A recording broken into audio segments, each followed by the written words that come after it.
إن الحمد لله نحمده ونستعينه ونستغفره ونعوذ بالله من شرور أنفسنا ومن سيئات أعمالنا من يهده الله فلا مضل له ومن يضلل فلا هادي له وأشهد أن لا إله إلا الله وحده لا شريك له وأشهد أن محمدا عبده ورسوله صلى الله تعالى عليه وعلى آله وصحبه وسلم تسليما كثيرا أما بعد أعوذ بالله من الشيطان الرجيم قل إن كنتم تحبون الله فاتبعوني يحببكم الله ويغفر لكم ذنوبكم والله غفور رحيم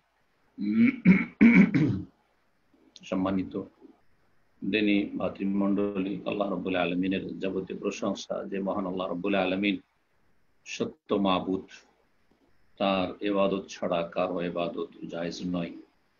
একমাত্র তারই ইবাদতের জন্য তিনি সৃষ্টি করেছেন আমাদেরকে।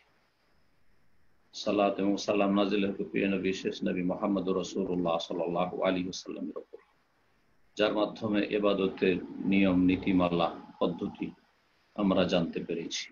তার তরিকা ছাড়া ইবাদত গ্রহণযোগ্য নয়। যেমন আল্লাহ রাব্বুল আলামিন ছাড়া অন্য কারো জন্য ইবাদত হলে সেটি গ্রহণযোগ্য নয়। আমাদের ধারাবাহিক আলোচনা আহলে সুন্নাত ওয়াল জামাত বা নাজাত প্রাপ্ত সাহায্যপ্রাপ্ত দলের আকীদা নিয়ে আলামুস সুন্নাহ আল মানসুরা নামক কিতাব থেকে শুরু করেছি। আজকে পর্ব নম্বর 3, প্রশ্ন উত্তরের আকারে রয়েছে এই কিতাব আল্লামা শেখ হাফিজ হাকামি রহমতুল্লাহ আলাইহির। আজকে প্রশ্ন নম্বর 6, তাতে বলছেন মা আলামাতু মাহাব্বাতিল আবদি রাব্বাহু আযজা ওয়া জাল। মহান আল্লাহ আযজা ওয়া জালের ভালোবাসা যে বান্দার উপর ফরজ, এই ভালোবাসার লক্ষণ কি? বান্দার রবের সাথে যে ভালোবাসা রয়েছে এর সত্যিকার প্রমাণ বা লক্ষণ কি?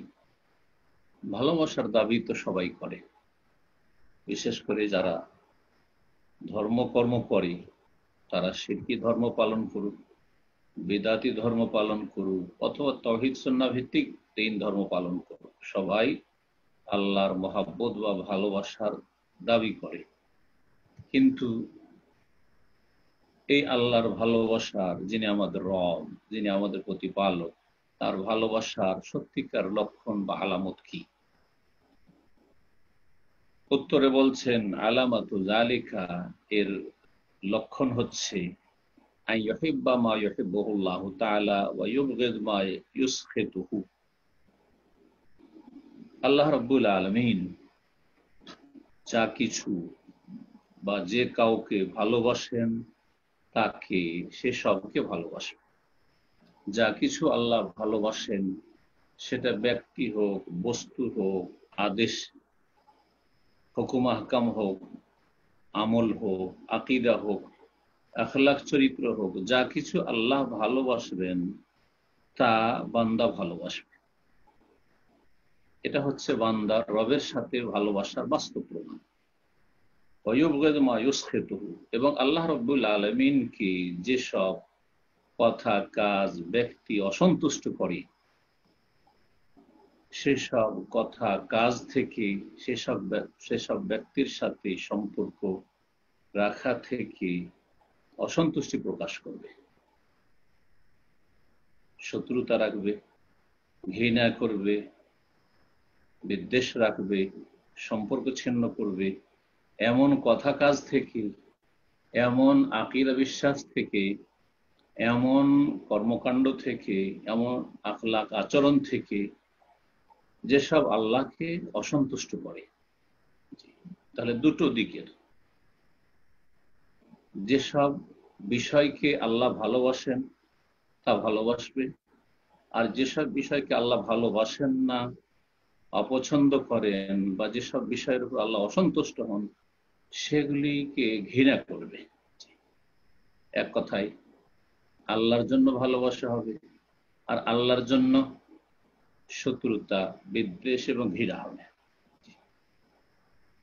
সুতরাং এর ফলস্বরূপ ইয়ামতাসিলু আওয়ামিরাহু ওয়াজতানিবু মানাহি, সুতরাং আল্লাহ রাব্বুল আলামিনের যেসব নির্দেশাবলী রয়েছে, আদেশ রয়েছে, সেগুলি মেনে চলবে, সেগুলির পাবন্দি করবে, এবং যেসব নিষিদ্ধ কথা কাজ রয়েছে, নিষিদ্ধ বিষয় রয়েছে, সেগুলি থেকে বেঁচে থাকবে।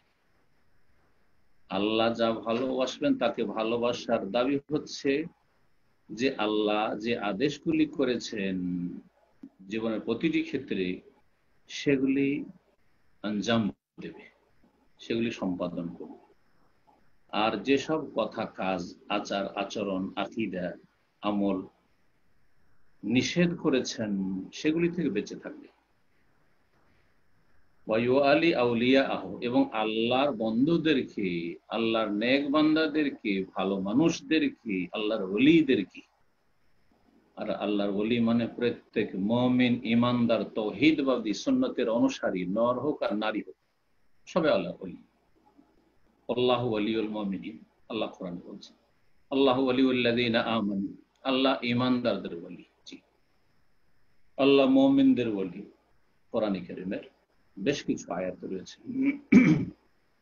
ইন্না ওয়ালিয়াকুমুল্লাহু ওয়া রাসূলুহু আল্লাযীনা আমানু, নিশ্চয় জি তোমাদের বন্ধু হচ্ছে আল্লাহ এবং রাসূল এবং যারা ঈমানদার। তো আল্লাহর বন্ধুদেরকে, আল্লাহ যাদেরকে ভালোবাসে তাদেরকে ভালোবাসে। ওয়ায়ুআদি আদাআহু, এবং আল্লাহর যারা শত্রু, আল্লাহর তাওহীদের শত্রু, আল্লাহ রাসূল সাল্লাল্লাহু আলাইহি সাল্লামের সুন্নাহ আদর্শের শত্রু, আল্লাহ রাব্বুল আলামিন নাযিলকৃত দ্বীনের শত্রু, আল্লাহ রাব্বুল আলামিনের আদেশের শত্রু, আল্লাহ রাব্বুল আলামিনের নিষিদ্ধ কথা কাজের বিরোধী, তাদের সাথে শত্রুতা রাখবে। এই জন্যই হাদিসে রয়েছে, এবং এটি হচ্ছে আকীদার বিষয়, কোনো আমলের বিষয় না, এটি আপনাকে বিশ্বাস রাখতে অন্তর থেকে, এবং সেই অনুযায়ী আপনার জীবন পরিচালিত হবে। সেটা হচ্ছে আল্লাহর জন্য ভালোবাসা এবং আল্লাহর জন্য বৈরিতা রাখা, যেটিকে ঈমানের সবচেয়ে মজবুত হাতল বলা হয়েছে।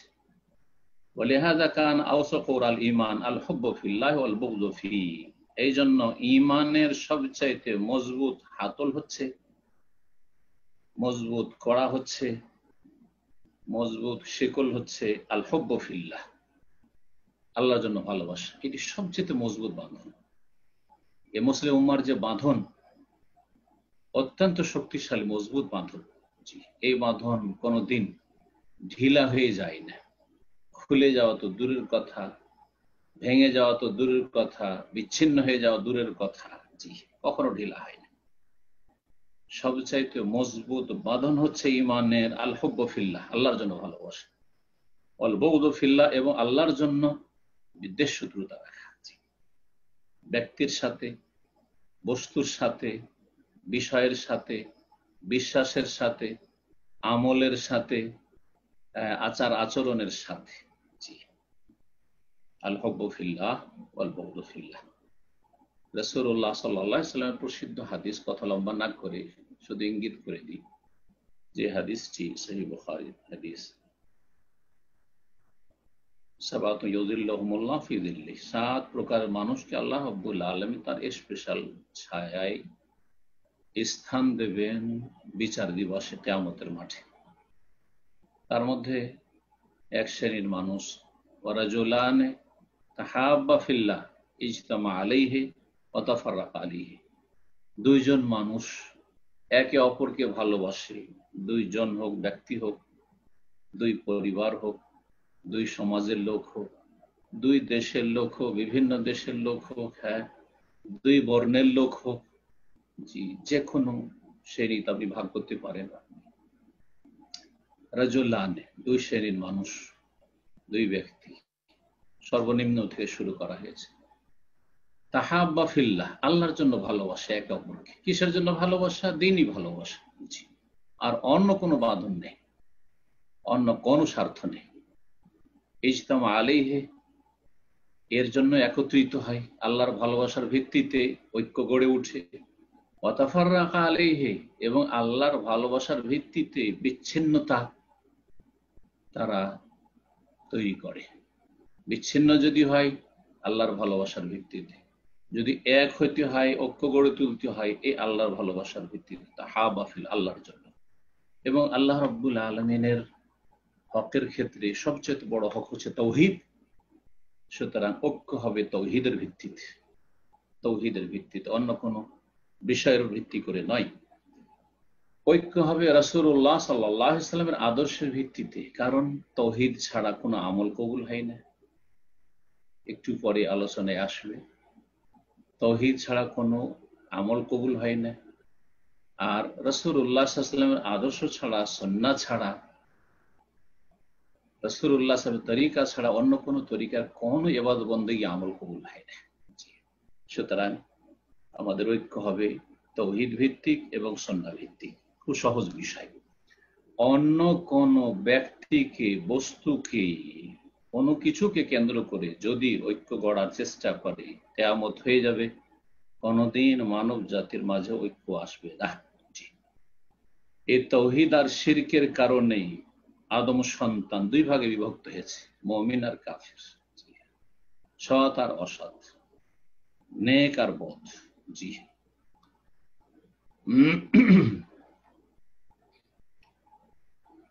7 নম্বর প্রশ্ন বলছেন, বেমাজা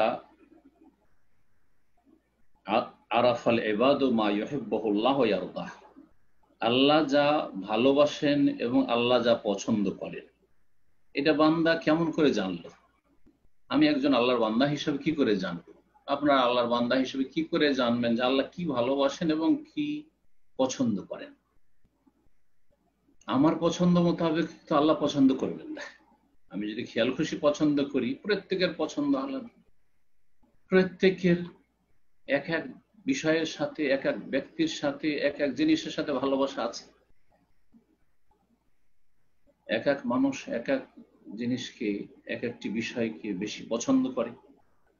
তাহলে বান্দা কোন মাপকাঠির ভিত্তিতে জানবে যে আল্লাহ কি ভালোবাসেন এবং আল্লাহ কি চয়েস করেন, পছন্দ করেন? এটা কি করে জানবে বা কি করে জেনেছে? জানার উৎস কি?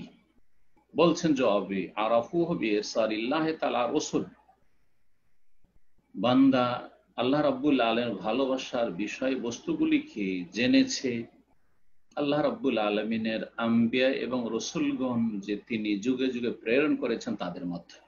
মানব জাতি আল্লাহর বান্দা, তারা এইভাবে জেনেছে।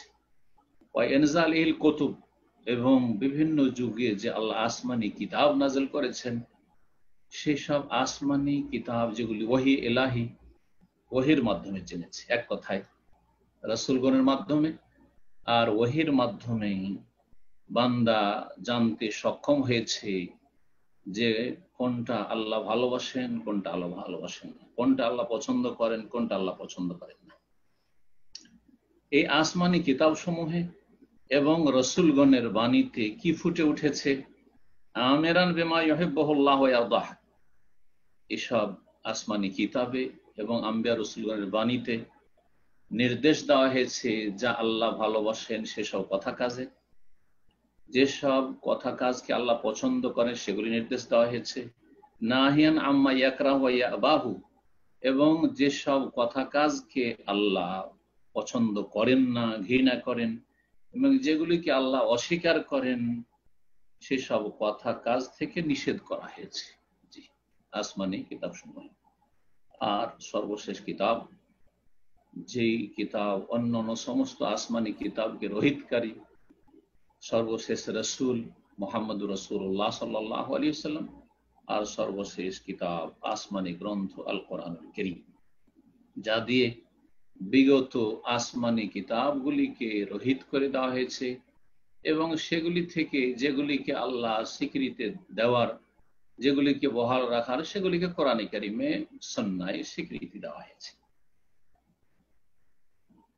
আর এই আসমানি কিতাব সমূহের মাধ্যমে এবং রাসূলগণের মাধ্যমে মানব জাতির ওপর অকাট্য দলিল প্রতিষ্ঠিত হয়েছে, হুজ্জত কায়েম হয়েছে। কেউ কোনো অজুহাত পেশ করতে পারবে না বিচার দিবসে, বদলার সময়, প্রতিদানের সময়, যে আল্লাহ আমি তো জানতাম না যে আপনি কি পছন্দ করেন, আল্লাহ আমি তো জানতাম না যে আপনি কি ভালোবাসেন, আমি যেটাকে আমার বিবেক বুদ্ধিতে ভেবেছি যে আপনি এগুলি খুব ভালোবাসেন সেগুলি করেছি। এ কথা বলার কোনো সুযোগ নেই আসমানি কিতাব নাজিল হওয়ার পর এবং রাসূলের আগমনের পরে। ওয়াজাহারাত হিকমাতুহুল বালিগা, এবং আল্লাহ রাব্বুল আলামিনের যে বিশাল হিকমত, প্রজ্ঞা প্রকাশ পেয়েছে এই আসমানি কিতাবের মাধ্যমে এবং রাসূল প্রেরণের মাধ্যমে। মহান আল্লাহ ইরশাদ করছেন, রাসূলাম মুবাশশিরিন ওয়া মুনযিরিন, আল্লাহ বহু রাসূল পাঠিয়েছেন। রাসূলের বহুবচন, অনেক রাসূল পাঠিয়েছেন সুসংবাদ দাতা করে এবং সতর্ক সাবধানকারী করে। তারা সুসংবাদ দিয়েছেন যারা মেনে নিয়েছে তাদেরকে, সতর্ক সাবধান করেছেন অবাধ্যদেরকে, নাফরমানদেরকে।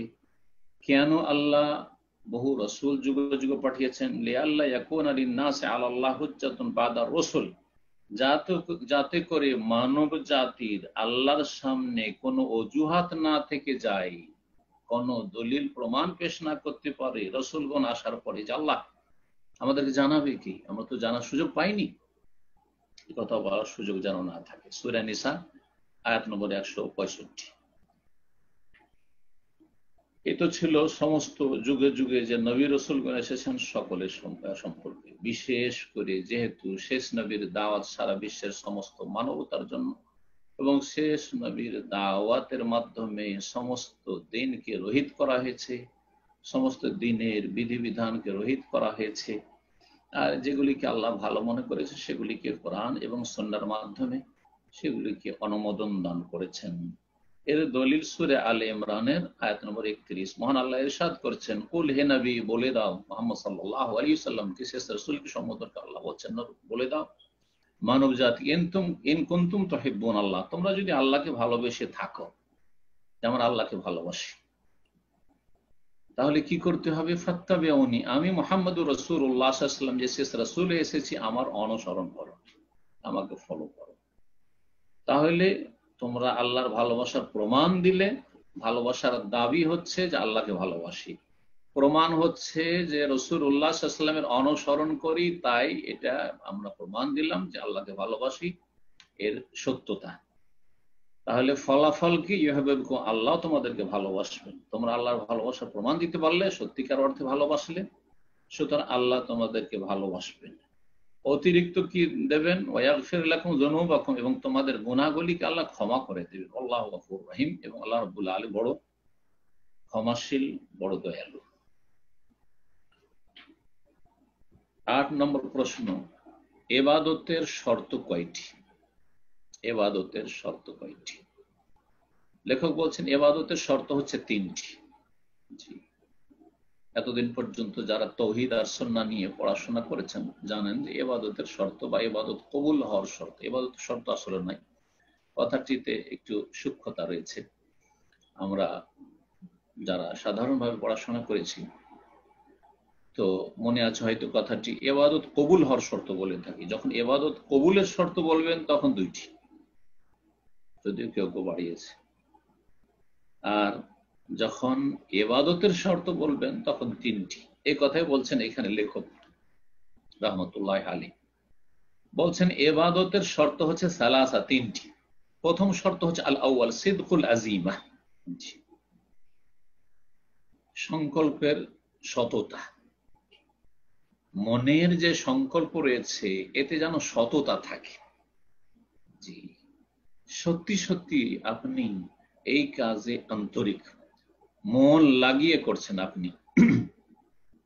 সিদকুল আযীমা, আযীমা হচ্ছে সংকল্প, আর সিদকুল মানে সততা, দৃঢ় সংকল্পের সততা। আপনি যে দৃঢ় সংকল্পবদ্ধ, এতে আপনার সততা রয়েছে। বলছেন ওয়াহুয়া শারতুন ফি ওজুদিহা, এইটি ইবাদতের অস্তিত্বের জন্য শর্ত।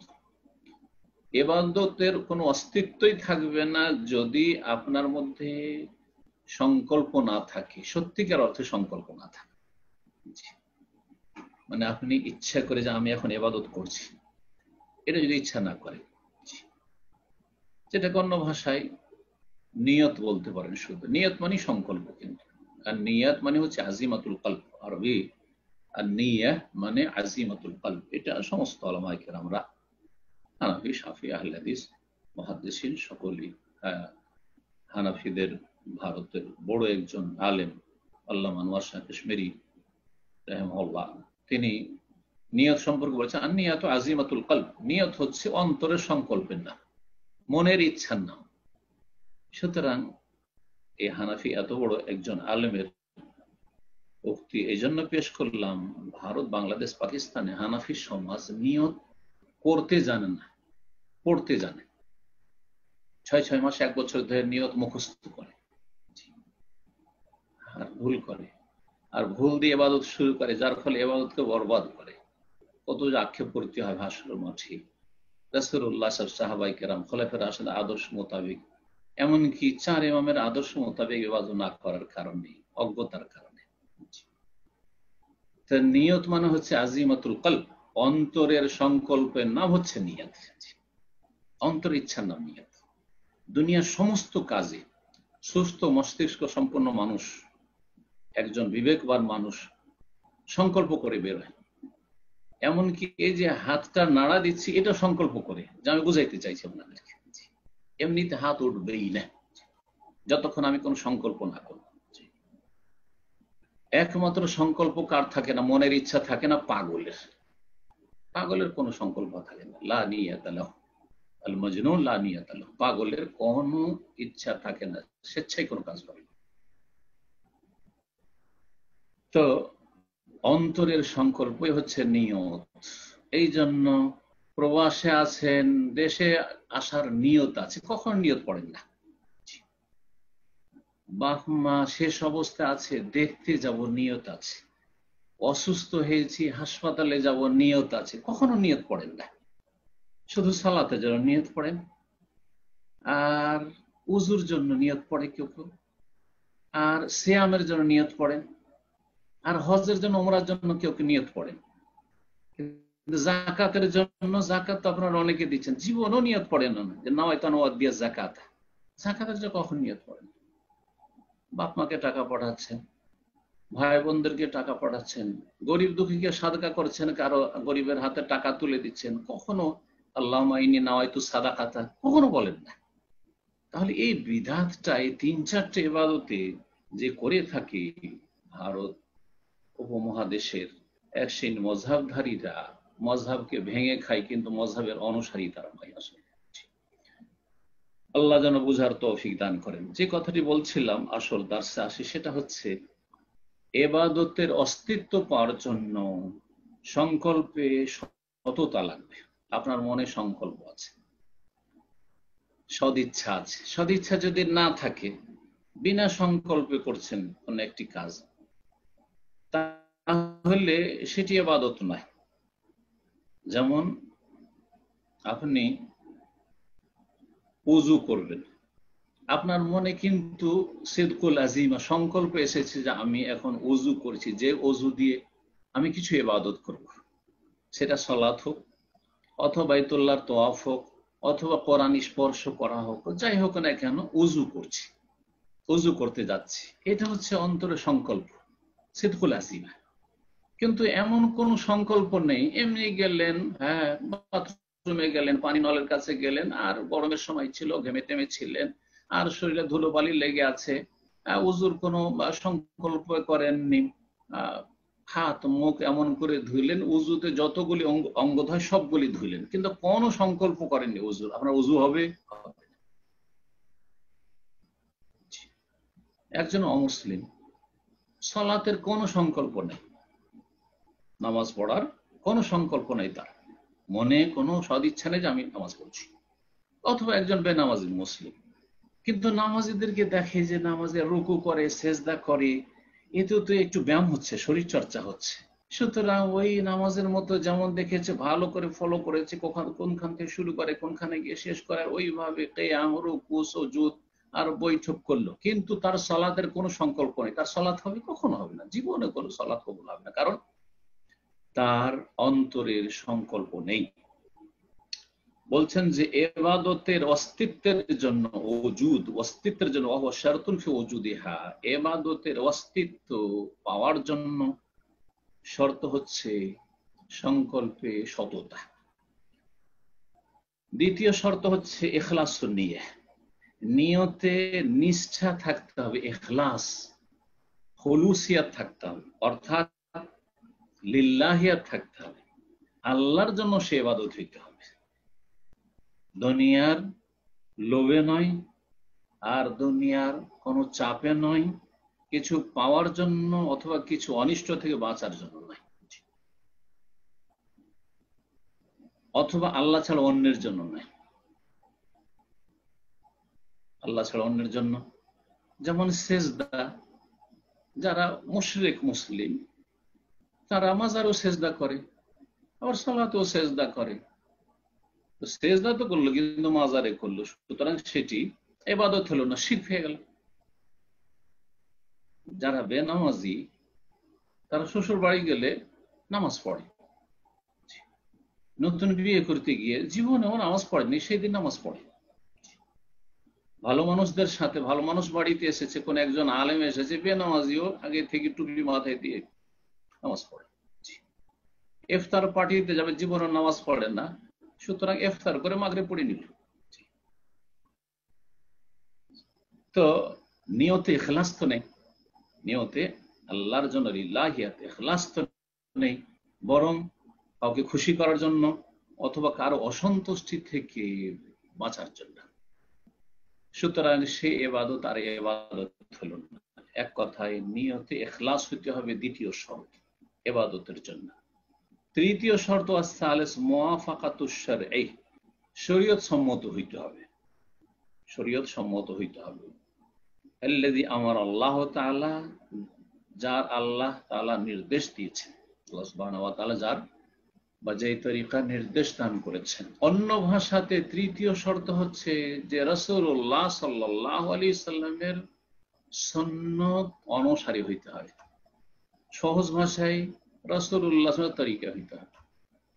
আমি সহজ ভাষায় মানুষকে বোঝানোর চেষ্টা করি, ইবাদত কবুলের দুটো শর্ত, এই দ্বিতীয় এবং তৃতীয় এখানে। সেটা হচ্ছে এক আল্লাহর জন্য হইতে হবে, দুনিয়ার কোনো গরজে না, স্বার্থে নয়, আর এক রসুলের তরিকা হইতে হবে। তৃতীয় যেটা শরীয়ত সম্মত হইতে হবে, মানে এক রাসূল সাল্লাল্লাহু আলাইহি সাল্লামের তরিকা হইতে, অন্য কোনো কারো তরিকায় হইলে হবে না। কেউ যদি বলে আমি রাসূলুল্লাহ সাল্লাল্লাহু আলাইহি ওয়াসাল্লামের তরিকায় পড়ি না, আমি আব্দুল কাদের জিলানীর তরিকায় নামাজ পড়ি, হবে না। আমি আবু হানিফা, শাফি, মালিক, আহমদের তরিকায় নামাজ পড়ি, না না না, হবে না।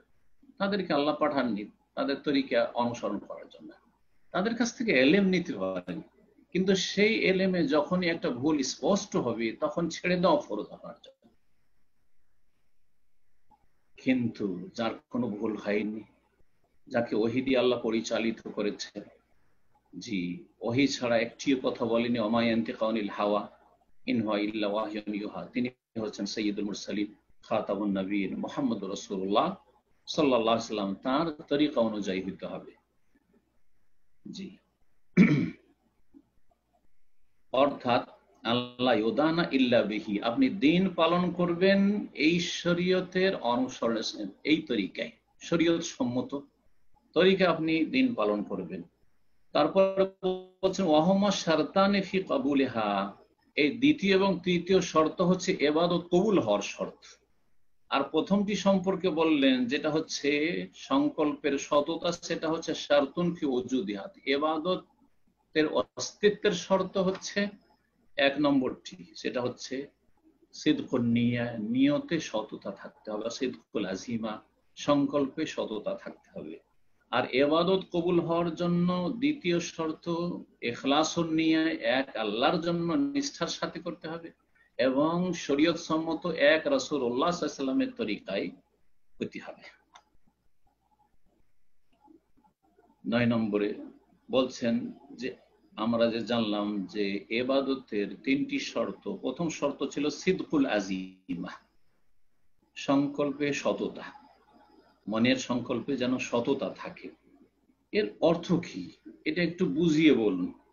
তো বলছেন হুয়া তারকুত তাকাসুল ওয়া তাওয়ানি ওয়া বাযলুল জুহদ ফি আন ইউসাদ্দিকা কাওলুহু বিফিলিহি বা আন ইউসাদ্দিকা কাওলুহু বিফিলিহি। সংকল্পের সততা হচ্ছে অলসতা পরিহার করা, যেন অলসতা না থাকে, অবহেলা অলসতা। একটু সলাতের শুরু থেকে শেষ পর্যন্ত একটু সলাত উপলব্ধি করলেন না, গোটা দুনিয়ায় মেতে থাকলেন আপনি। যেমন এক শ্রেণীর লোকেরা মোবাইল নিয়ে অথবা টিভি নিয়ে অথবা দুনিয়ার হিসাব নিকাশ নিয়ে ব্যস্ত ব্যস্ত ব্যস্ত।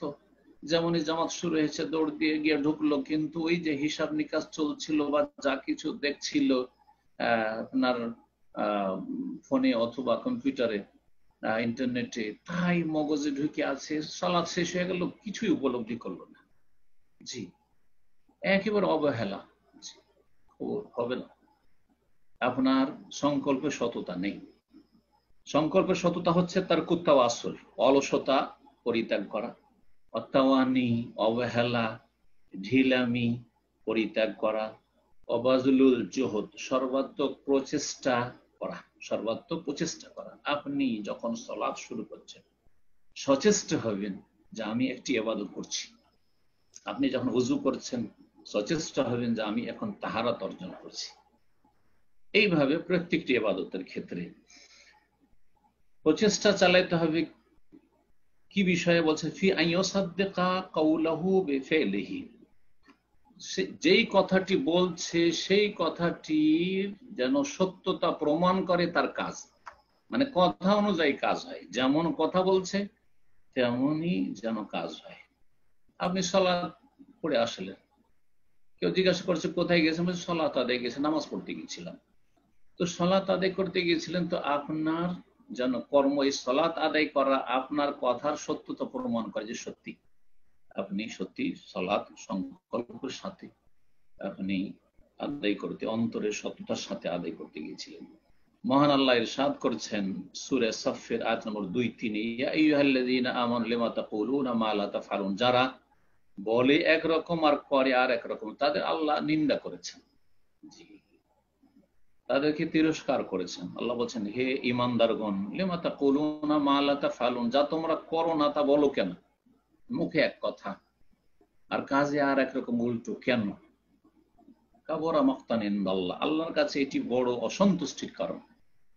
আল্লাহ বড় রাগান্বিত হন। আন তাকুলু মা লা তাফআলুন, যে এমন এমন কথা বলো কিন্তু কাজে করো না, কাজের বেলা নেই আর খুব লম্বা চড়া কথা। অনেকেই উপদেশ দিতে লাগিয়ে দেন, কিছু বলতে লাগিয়ে দেন, কিছু লিখতে লাগিয়ে দেন, স্ট্যাটাস, মাশাআল্লাহ মনে হচ্ছে যে বড়ই বিজ্ঞ মানুষ, হ্যাঁ আল্লামা, কিন্তু আমল একেবারে বিপরীত। না, এমনটা যেন না হয়।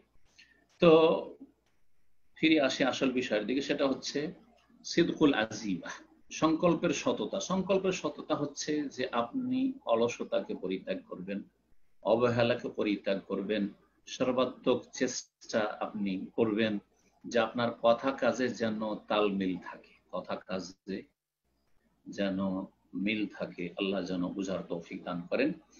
এই কয়েকটি বিষয় নিয়ে আজকে আলোচনা করলাম। আল্লাহ রাব্বুল আলামিন যেন আমাদেরকে সঠিক দিন শিখার তৌফিক দান করেন, তৌহিদ বুঝার তৌফিক দান করেন, সুন্নাত জানার তৌফিক দান করেন এবং তৌহিদ সুন্নাহ ভিত্তিক ইবাদত বন্দেগীর তৌফিক দান করেন। ইবাদত কবুলের শর্ত পূরণের তৌফিক দান করেন, ইবাদতের বিশুদ্ধতা আল্লাহ রাব্বুল আলামিন জন্য আমাদেরকে চেষ্টা করার, মেহনত করার, ইলম আমল সুন্দর করার তৌফিক যেন দান করেন। সাল্লাল্লাহু আলাইহি ওয়া সাল্লাম আলা নবিয়িনা মুহাম্মদ ওয়া আলা আলিহি ওয়া সাহবিহি আজমাইন।